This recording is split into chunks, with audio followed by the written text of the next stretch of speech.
مولان د څه د وجه حق نشي بیانولی.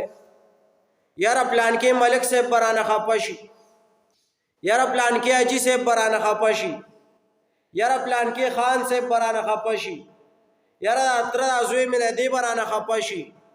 د هغې د وجې نه حق نشي بیانولی او د هغه نه ځکه یاریږي چې هغه ولې روپۍ ورکوي.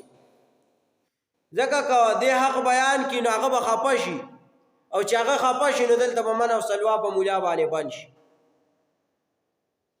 نو مولا دی خفه کېږي نه، دا مولا نه یادوم، دا علما یادوم، دا امامان چې پرې جوماتونو کې دوی دې خفه کېږي نه ځکه زما سره د ډېرو مولیانو اختلاف دی په دې مسله کې چې یاره ته ډېرې سختې خبرې کوې، خلک مونږ ته وایي چې دا خو ته نه کوې. نو هلکه ته یې ځکه نه کوې چې ته د حاجي صاحب او د ملک صاحب او د خان صاحب روپو ته ناستې، د هغې د وجې حق نه بیانوې. او زه دغه نه کوم که څوک راکوي راځي کې او که څوک یې نه راکوي نو نه دی راکوي، لیکن حق خو نه پرېږدم، حق خو به بیانوم.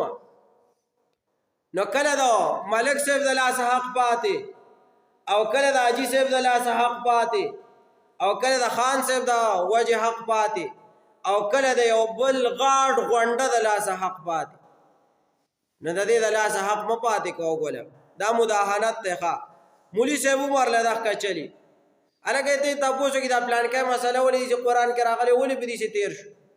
یاره مړه پلانکي دې خفه کېده د هغې د وجې نه ما چې زه پرېږدوی غلی غونده کې پې تېر شه، پلانکي دې خفه کېده، پلانکي دې خدای نه وه چې دلته خو د الله حق پټ کو، د الله کتاب دې پټ کو، دا خوا به ورځئ نه، دا دوه سترګې به بیا پټېږي نه، هلته بیا کېښودي دي او را کېښودي دي. هغه پخواني نه یې خبره ده، دا خو بیا کېښوده او را کېښوده به بیا یو وي.